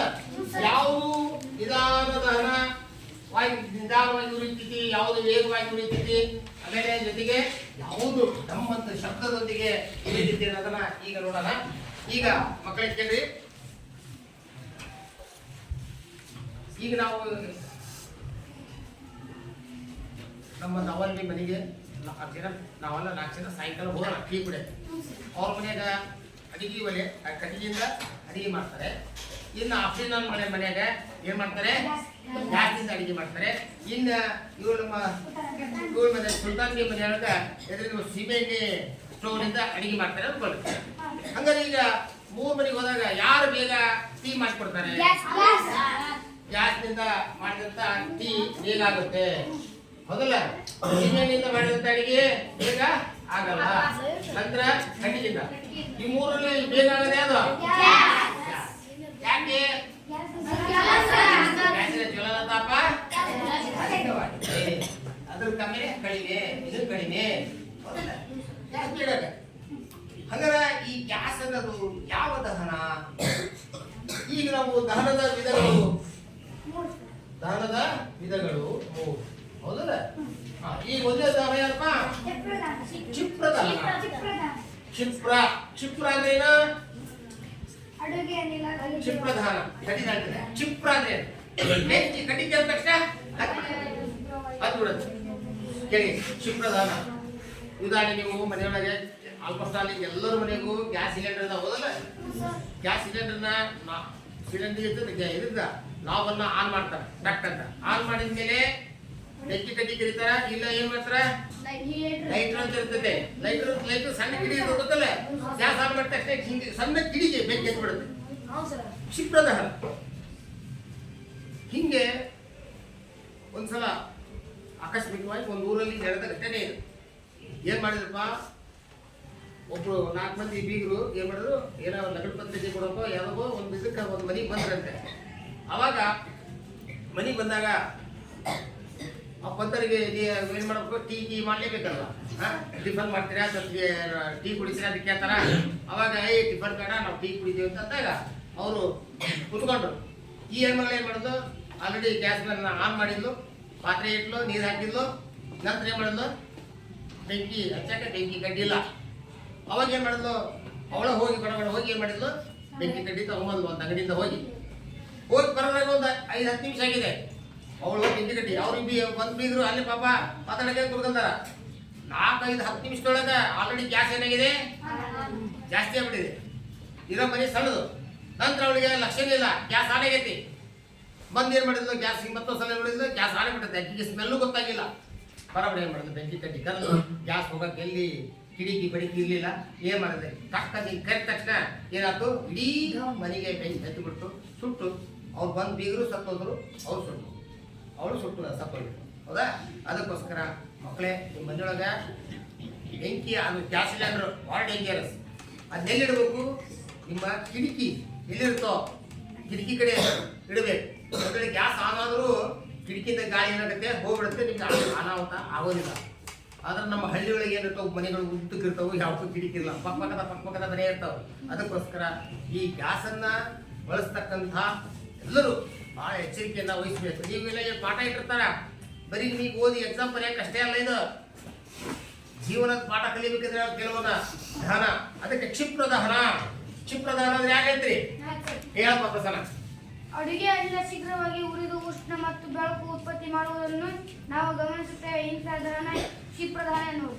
ಅತಿ ವೇಗವಾಗಿ ಅತಿ ಶೀಘ್ರವಾಗಿ ನಡೆಯುವ ದಹನ ಕ್ರಿಯೆಯನ್ನ ಕ್ಷಿಪ್ರದಹನ ಅಂತ ಕರೀತೀರ. ಅಡಿಗೆ ಅನಿಲ, ಓಕೆ, ಅಡಿಗೆ ಮಾಡ್ತಕ್ಕಂಥ ಅನಿಲ ಹೌದಲ್ಲ, ಇದು ವೇಗವಾಗಿ ಉರಿತೈತಿ ಹೌದಲ್ಲ. ಏನ್ ಬಿಡುಗಡೆ ಮಾಡುತ್ತೆ? ಉಷ್ಣ ಬಿಡುಗಡೆ ಮಾಡುತ್ತೆ. ಜೊತೆಗೆ ಏನ್ ಬಿಡುಗಡೆ ಆಗುತ್ತೆ? ಬೆಳಕು ಹೌದಲ್ಲ. ನೀವು ನೆನ್ಪಿಡ್ಬೇಕು, ನೀವು ದಹನ ಕ್ರಿಯೆ ಅಂತ ಹೇಳಿದಾಗ ಉಷ್ಣ ಬಿಡುಗಡೆ ಆಗುತ್ತದೆ, ಜೊತೆಗೆ ಬೆಳಕಾಗತ್ತಲ್ಲ. ಮೇಳದಕ್ಕೆ ಏನ ಕತ್ತಲ ಹಚ್ತಾರ ನಾವು, ಏನ್ ಮತ್ತೆ ಬಿಸಿ ಇರ್ತತಿ. ಉಷ್ಣ ಮತ್ತು ಬೆಳಕು ಬಿಡುಗಡೆ ಆಗುವ ರಾಸಾಯನಿಕ ಕ್ರಿಯೆಗೆ ದಹನ ಕ್ರಿಯೆ ಅನ್ಬೇಕು. ಈಗ ಕ್ಷಿಪ್ರ ದಹನ ಆಯ್ತು. ಈಗ ಎರಡೇದು ಸ್ವಯಂ ಪ್ರೇರಿತ ದಹನ. ಸ್ವಯಂ ಪ್ರೇರಿತ ದಹನ ಯಾರು ಹೇಳ್ತೀರಿ? ಸ್ವಯಂ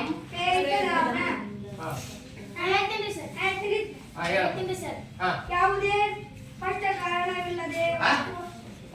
ಸ್ಪಷ್ಟ ಕಾರಣವಿಲ್ಲದೆ ವಸ್ತು ಒಂದು ತಕ್ಷಣ ಸ್ಫೋಟಿಸಿ ಜ್ವಾಲೆಯಾಗಿ ಉರಿಯುವಂತಹ ದಹನವನ್ನು ಸ್ವಯಂ ಪ್ರೇರಿತ ದಹನ ಎನ್ನುತ್ತಾರೆ.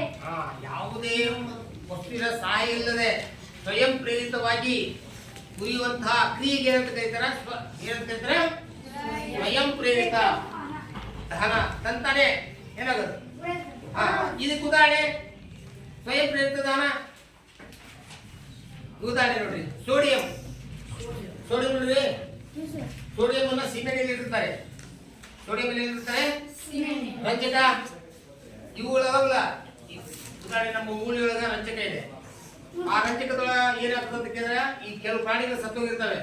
ಸತ್ತೋದ್ಮ್ಯಾಗ ಅವು ಪ್ರಾಣಿ ಮೂಳೆಗಳು ಎಲ್ಲಿ ನೀರಾಗಿ ಬಿದ್ದಿರ್ತಾವ ಸಿಕ್ಕಂಡ್ರಿ. ಕೆಲವು ಕಾಲಗಳ ನಂತರ ಏನಾಗತ್ತೆ? ಮೂಳೆ ಹಗರಾಗತ್ತೆ. ಅವಾಗ ಅದು ನೀರಿನ ಮೇಲೆ ತೇರ್ತತಿ. ಅವಾಗ ಅದರಲ್ಲಿ ಮೂಳೆಯಲ್ಲಿ ಇರ್ತಕ್ಕಂಥ ರಂಜಕ ಓಪನ್ ಆದಾಗ ರಾತ್ರಿ ವೇಳೆಯಲ್ಲಿ ಅದು ಉರಿತೈತಿ. ಕೆಂಪು ಜ್ವಾಲೆ, ಬಣ್ಣದ ಜ್ವಾಲೆಯಿಂದ ಉರಿತೈತಿ. ಅದನ್ನ ನಾವು ಏನಂತ ಕರಿತೀವಿ? ಅಯ್ಯೋ ಕೊಳ್ಳಿದೆವ್ವ ಅಂತ ಕರಿತೀವಿ ಹೌದಲ್ಲ. ಕೊಳ್ಳಿದೆವ್ವ ಅಂತ ಕರಿತೀವಿ. ಆದ್ರೆ ಅದು ಕೊಳ್ಳಿದೆವಲ್ಲ, ಏನಾಗಿರುತ್ತೆ? ಮೂಳೆಯಲ್ಲಿ ಇದ್ದಂತ ಕೆಂಪು ಬಿಳಿ ರಂಜಕ ಹೊರಗೆ ಬಂದಾಗ ಅದು ಗಾಳಿಯೊಂದಿಗೆ ವರ್ತಿಸಿ ಏನಾಗುತ್ತೆ? ಸ್ವಯಂ ಪ್ರೇರಣೆಯಿಂದ ಉರಿಯುತ್ತದೆ ಹೌದಾ. ಇದಕ್ಕೇನಂತ ಕರೀತಾರ? ಸ್ವಯಂ ಪ್ರೇರಿತ ದಹನ. ಈಗ ಉದಾಹರಣೆ ಸೋಡಿಯಂ ಅಷ್ಟೇ. ಸೋಡಿಯಂ ಅನ್ನ ಎಲ್ಲಿಟ್ಟಿರ್ತಾರೆ? ಸೀಮೆಎಣ್ಣೆಯಲ್ಲಿ ಇಟ್ಟಿರ್ತಾರೆ.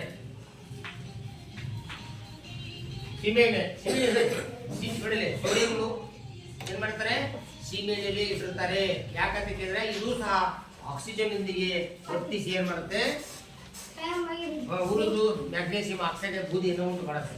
ಹಂಗಾರೆ ಇವು ಕೆಲವು ವಸ್ತುಗಳು ತಂತಾನೆ ಏನು ಯಾವ ಇದು ವಸ್ತುವಿನ ಸಹಾಯ ಇಲ್ಲದೆ ಏನ್ ಮಾಡ್ತವೆ? ಸ್ವಯಂ ಪ್ರೇರಣೆಯಿಂದ ಏನಾಗ್ತವೆ? ಉರಿತವೆ. ಇನ್ನೊಂದು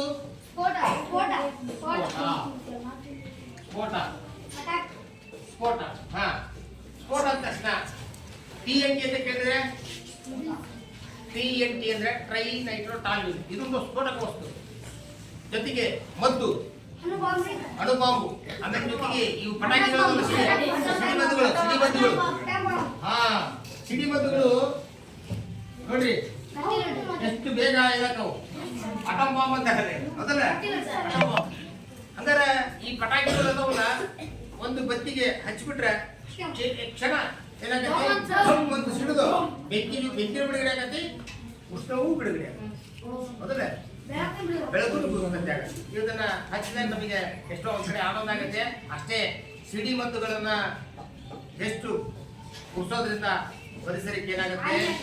ಹಾನಿಯಾಗುತ್ತೆ, ಶಬ್ದ ಮಾಲಿನ್ಯ ಆಗುತ್ತೆ. ಅದಕ್ಕೋಸ್ಕರ ಮಕ್ಕಳೇ ಆದಷ್ಟು ನಾವು ಗಣಪತಿ ಮತ್ತು ದೀಪಾವಳಿ ಹಬ್ಬಗಳಲ್ಲಿ ಪಟಾಕಿಗಳನ್ನ ಆದಷ್ಟು ನಾವು ಮಾಡಬೇಕು. ಅದು ಬಿಟ್ರೆ ಒಳ್ಳೇದು. ಅದೇ ರೀತಿ ಪಟಾಕಿ ತರ ಸೌಂಡ್ ಮಾಡೋಂತ ಏನ್ ಮಾಡಬೇಕು? ಕೆಲವು ಸಾಧನಗಳನ್ನ ಬಳಸಬೇಕು. ಆದ್ರೆ ಮುಂದಿನ ದಿನಗಳಲ್ಲಿ ಒಟ್ಟಾರೆ ಪಟಾಕಿ ತಯಾರು ಮಾಡೋದನ್ನೇ ಬಂದ್ ಮಾಡ್ತಾರೆ ಹೌದಲ್ಲ. ಈಗ ನೀವು ಕೆಲವನ್ನ ಟಿವಿ ಒಳಗೆ ಬರ್ತಾವ ಶೋಗಳಲ್ಲಿ ಡಮ್ ಡಮ್ ಅನ್ನೋ ಸೌಂಡ್ ಬರ್ತಾವೆ ಹೌದಾ. ಪಟಾಕಿ ತರ ಸೌಂಡ್ ಮಾಡ್ತವೆ ಹೌದಾ. ಅದು ಪಟಾಕಿ ಹಚ್ಚಲ್ಲ. ಯಾಕಂತ ಕೇಳಿದ್ರೆ ಪರಿಸರ ಮಾಲಿನ್ಯ, ವಾಯು ಮಾಲಿನ್ಯ ಆಗುತ್ತೆ ಪಟಾಕಿ ಸಿಡೋದ್ರಿಂದ ಅರ್ಥಾಯ್ತಾ. ಹಂಗಾಗಿ ಒಮ್ಮೊಮ್ಮೆ ಈ ರೀತಿ ಸ್ಫೋಟಗಳಾಗ್ತವೆ. ಕೆಲವು ವಸ್ತುಗಳು ತೀವ್ರವಾಗಿ ವರ್ತಿಸಿ ಏನ್ ಮಾಡ್ತೇವೆ? ಸ್ಫೋಟಗೊಳ್ತವೆ. ಈ ಕ್ರಿಯೆಗೆ ಅಂತ ಕರೀತಾರ? ಸ್ಫೋಟ ಅಂತ ಕರೀತಾರೆ. ಹಂಗಾರೆ ನೆಕ್ಸ್ಟ್ ದಹನ ದಹನ ಇದೆ ಉದಾಹರಣೆ ನನಗೆ ಮೇಣಬತ್ತಿ ಬಗ್ಗೆ ಸ್ವಲ್ಪ ಹೇಳೋಣ. ಓಕೆ, ಈಗ ಮೇಣಬತ್ತಿ ಅಂದರೆ ಜ್ವಾಲೆ. ಈಗ ಯಾವ ವಸ್ತುಗಳು ಜ್ವಾಲೆಯನ್ನು ಉಂಟು ಮಾಡ್ತವೆ, ಯಾವ ವಸ್ತುಗಳು ಜ್ವಾಲೆಯನ್ನು ಉಂಟು ಮಾಡಲ್ಲ? ಹಾ ಏನಪ್ಪ? ಮತ್ತೆ ಈಗ ಇದ್ದಿಲು ಜ್ವಾಲೆಯನ್ನು ಉಂಟು ಮಾಡೋದಿಲ್ಲ. ಹಾ, ಆವಿಗೊಳ್ಳುವ ಮತ್ತು ಆವಿಗೊಳ್ಳದ ವಸ್ತುಗಳು ಅಂತ ಕರೀತಾರೆ. ಹಾ, ಆವಿಗೊಳ್ಳುವ ವಸ್ತುಗಳು ಜ್ವಾಲೆಯನ್ನ ಉಂಟು ಮಾಡುತ್ತವೆ. ಆವಿಗೊಳ್ಳುವ ವಸ್ತುಗಳು ಜ್ವಾಲೆಯನ್ನು ಉಂಟು ಮಾಡದ, ಆವಿಗೊಳ್ಳದ ವಸ್ತುಗಳು ಜ್ವಾಲೆಯನ್ನು ಉಂಟು ಮಾಡ್ತವೆ. ಉದಾಹರಣೆ ನೋಡಿ, ಈಗ ಇದು ಜ್ವಾಲೆ, ಇದು ಇದು ಇದು ಜ್ವಾಲೆ ಹೌದಲ್ಲ? ಇದು ಆವಿ ಆಗತ್ತೆ? ಇಲ್ಲ, ಹೌದಾ? ಆವಿ ಆಗಲ್ಲ. ಆದ್ರೆ ಇದ್ಲು ಕಲ್ಲಿದ್ದದವಲ್ಲ, ಅವುಗಳನ್ನ ಹಚ್ಚಿದ್ರೆ ಈ ರೀತಿ ಜ್ವಾಲೆ ಬರುತ್ತಾ? ಕೆಂಪು ಬಣ್ಣದ ಕೆಂಡಾಗತ್ತೆ ನಿಜ, ಆದ್ರೆ ಅದು ಆವಿಗೊಳ್ಳುವ ವಸ್ತು ಅದಲ್ಲ. ನಂತರ ನಿಧಾನ ಗಾಳಿ ಆಡಿದ್ರೆ ಅದೇನಾಗತ್ತೆ? ಇದ್ರೆ ಸುಟ್ಟಂತ ಇದ್ದು ಏನಾಗತ್ತೆ? ಆವಿ ಆಗುತ್ತೆ. ಇದು ಆವಿ ಆಗಲ್ಲ ಅದಲ್ಲ. ಆವಿಗೊಳ್ಳದ ವಸ್ತುಗಳು ಜ್ವಾಲೆಯನ್ನು ಉಂಟು ಮಾಡ್ತವೆ. ಆವಿಗೊಳ್ಳದ ವಸ್ತುಗಳು ಆವಿಗೊಳ್ಳುವ ವಸ್ತುಗಳು ಜ್ವಾಲೆಯನ್ನು ಉಂಟು ಮಾಡುವುದಿಲ್ಲ. ಆವಿಗೊಳ್ಳುವ ವಸ್ತುಗಳು ಜ್ವಾಲೆಯನ್ನು ಉಂಟು ಮಾಡುತ್ತವೆ. ನೆನಪಿಡಿದ್ರೆ ಮೈಟಾಗ ಆವಿಗೊಳ್ಳುವ ವಸ್ತುಗಳು ಜ್ವಾಲೆಯನ್ನು ಉಂಟು ಮಾಡುವುದಿಲ್ಲ. ಆವಿಗೊಳ್ಳದ ವಸ್ತುಗಳು ಜ್ವಾಲೆಯನ್ನ ಗೊಳ್ಳುವ ಎರಡು ಪದ ನಿಮಗೆ ಅರ್ಥ ಮಾಡ್ಕೊಳ್ರಿ. ಓಕೆ, ಈಗ ಇದೊಂದು ಮೇಣಬತ್ತಿ ಜ್ವಾಲೆ. ಈ ಮೇಣಬತ್ತಿ ಜ್ವಾಲೆ ಒಳಗ ಕರೆಕ್ಟ್ ಆಗಿ ಅಬ್ಸರ್ವೇಷನ್ ಮಾಡಿದ್ರೆ ಇಲ್ಲಿ ವಿವಿಧ ಬಣ್ಣಗಳು ಕಾಣ್ತವೆ. ಇವತ್ತು ಮನೆಗೆ ಹೋಗಿ ಒಂದು ಮೇಣಬತ್ತಿ ತಗೊಂಡು ಇವತ್ತು ಮನೆಗೆಲ್ಲ ಲೈಟ್ ಅನ್ನ ಆಫ್ ಮಾಡಿ ಮಕ್ಕಳೇ ಏನ್ ಮಾಡಿ, ವಿವಿಧ ವಲಯಗಳನ್ನ ನೀವು ಇದು ಮಾಡಬೇಕು. ಇಲ್ಲಿ ಹೊರವಲಯ, ಇದು ಹೌದಾ? ಹೊರವಲಯ, ಹೊರವಲಯ ಅಲ್ಲಿ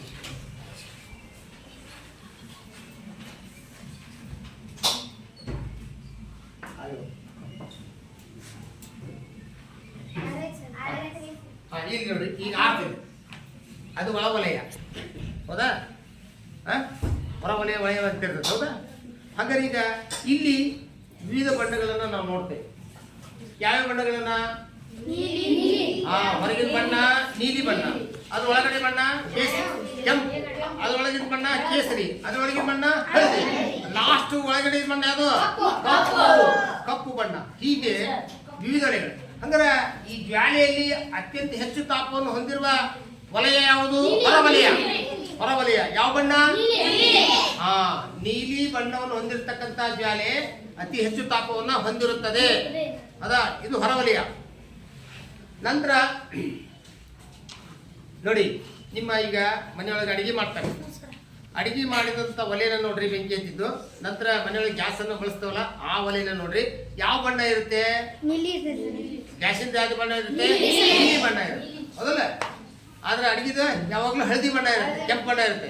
ಹಳದಿ ಕೆಂಪು ಬಣ್ಣ ಬಂದ್ರೆ ಪೂರ್ಣ ದಹನ ಅಲ್ಲ, ಅದು ಅಪೂರ್ಣ ದಹನ. ನೀಲಿ ಬಣ್ಣ ಬಂದ್ರೆ ಒಂದು ವಸ್ತು ಪೂರ್ಣವಾಗಿ ಉರಿದು ನೀಲಿ ಬಣ್ಣದ ಜ್ವಾಲೆಯನ್ನು ಉಂಟು ಮಾಡಿದ್ರೆ ಪೂರ್ಣ ದಹನ. ಅವಾಗ ಅಲ್ಲಿ ಹೊಗೆ ಪ್ರಮಾಣ ಏನಾಗುತ್ತೆ? ಕಡಿಮೆ. ಹೊಗೆ ಪ್ರಮಾಣ ಕಡಿಮೆ ಹೌದಲ್ಲ? ಅವಾಗ ಆಕ್ಸಿಜನ್ ಪೂರೈಕೆ ಹೆಚ್ಚಿದ್ದು ವಸ್ತುವು ಕ್ಲೀನಾಗಿ ಒಣಗಿದ್ರೆ ಅದು ಪೂರ್ಣ ದಹನ ಆಗುತ್ತೆ. ಅಪೂರ್ಣ ದಹನ ಅಂತ ಕೇಳಿದ್ರೆ ಕೆಂಪು ಬಣ್ಣ ಜ್ವಾಲೆ ಕೆಂಪು ಬಣ್ಣ ಬಂದ್ರೆ ಅದು ಅಪೂರ್ಣ ದಹನ. ಬಿಡುಗಡೆ ಆಗ್ತಕ್ಕಂಥ ವಸ್ತು ಯಾವ್ದು ಅಂತ ಕೇಳಿದ್ರೆ ಕಾರ್ಬನ್ ಮೊನಾಕ್ಸೈಡ್ ಮತ್ತು ಕಾರ್ಬನ್ ಡೈಆಕ್ಸೈಡ್ ಎರಡೂ ಬಿಡುಗಡೆ ಆಗ್ತವೆ. ಕಾರ್ಬನ್ ಮೊನಾಕ್ಸೈಡ್ ಮತ್ತು ಕಾರ್ಬನ್ ಡೈಆಕ್ಸೈಡ್ ಬಿಡುಗಡೆ ಆಗ್ತದೆ. ಹಂಗಾರೆ ಮಕ್ಕಳ ಮನೆಗೆ ಹೋಗಿ ಇವತ್ತು ಏನು ಮಾಡಿ, ಮೇಣದ ಬತ್ತಿಯನ್ನ ಒಂದು ತಗೊಂಡು ಜ್ವಾಲೆಗಳನ್ನ ನೀವು ಸ್ಟಡಿ ಮಾಡ್ಕೊಂಡು ಬರ್ರಿ. ಜೊತೆಗೆ ಈ ಕೆಲವು ಕ್ವಶನ್ಗಳನ್ನು ಹೇಳ್ತಾನೆ, ಅವುಗಳನ್ನ ಮನೆಯಲ್ಲಿ ಹೋಮ್ವರ್ಕ್ ಬರ್ಕೊಬರ್ಬೇಕ. ಒಂದೇನು ದಹನ ಕ್ರಿಯೆ ಎಂದರೇನು? ದಹನ ಕ್ರಿಯೆ ಎಂದರೇನು? ಎರಡನೇ ಪ್ರಶ್ನೆ, ದಹ್ಯ ವಸ್ತುಗಳು ಮತ್ತು ಅದಹ್ಯ ವಸ್ತುಗಳೆಂದರೇನು? ಈ ಸೆಕೆ ಹೊಡೆದಿಲ್ಲ, ಉರಿಯುವಂತ ವಸ್ತುಗಳನ್ನ ದಹ್ಯ ವಸ್ತುಗಳೆನ್ನುತ್ತಾರೆ, ಉರಿಯಲಾದ ವಸ್ತುಗಳನ್ನ ದಹ್ಯ ವಸ್ತುಗಳೆನ್ನುತ್ತಾರೆ ಹೌದಲ್ಲ? ಅದಷ್ಟು. ಈಗ ಇಂಧನಗಳ ವಿಧಗಳನ್ನು ತಿಳಿಸಿ. ಘನ ಇಂಧನ, ದ್ರವ ಇಂಧನ, ಅನಿಲ ಇಂಧನ ಹೇಳಿದ್ದಿಲ್ಲ. ಅನಿಲದಿಂದ. ಅಂದರೆ ಈಗ ದಹನದ ವಿಧಗಳನ್ನು ತಿಳಿಸಿ. ದಹನದ ವಿಧಗಳು ಯಾವುವು? ಕ್ಷಿಪ್ರದಹನ, ಸ್ವಯಂ ಪ್ರೇರಿತ ದಹನ, ಸ್ಫೋಟ. ಇನ್ನೊಂದಿದೆ ಮಂದ ದಹನ ಅಂತೇಳಿ. ಅಂದ್ರೆ ನಿಧಾನವಾಗಿ ಆಕ್ಸಿಜನ್ನೊಂದಿಗೆ ವರ್ತಿಸಿ ಏನಾಗುತ್ತೆ, ನಾವು ಸೇವಿಸಿದಂಥ ಆಹಾರ ನಮ್ಮ ದೇಹದಲ್ಲಿ ನಿಧಾನವಾಗಿ ಏನಾಗುತ್ತೆ, ಜೀರ್ಣ ಆಗುತ್ತೆ. ಇದು ಮಂದ ದಹನಕ್ಕೆ ಉದಾಹರಣೆ. ಕಬ್ಬಿಣ ತುಕ್ಕು ಹಿಡಿಯೋದು ಅದೊಂದು ಮಂದ ದಹನ. ಅರ್ಧತಾ? ಈ ದಹನದ ವಿಧಗಳನ್ನ ಬರೆಯಿರಿ. ಅರ್ಧತಾ? ಇಷ್ಟು ಪ್ರಶ್ನೆಗಳಿಗೆ ಉತ್ತರಗಳನ್ನ ಹೋಮ್ವರ್ಕ್ನ ಬರ್ಕೊಂಬನ್ನಿ. ಎಲ್ಲರಿಗೂ ನಮಸ್ಕಾರ. ಮುಂದಿನ ವಿಷಯವನ್ನ ಮುಂದಿನ ತರಗತಿಯಲ್ಲಿ ಅಭ್ಯಾಸ ಮಾಡೋಣ. ಎಲ್ಲರಿಗೂ ನಮಸ್ಕಾರ.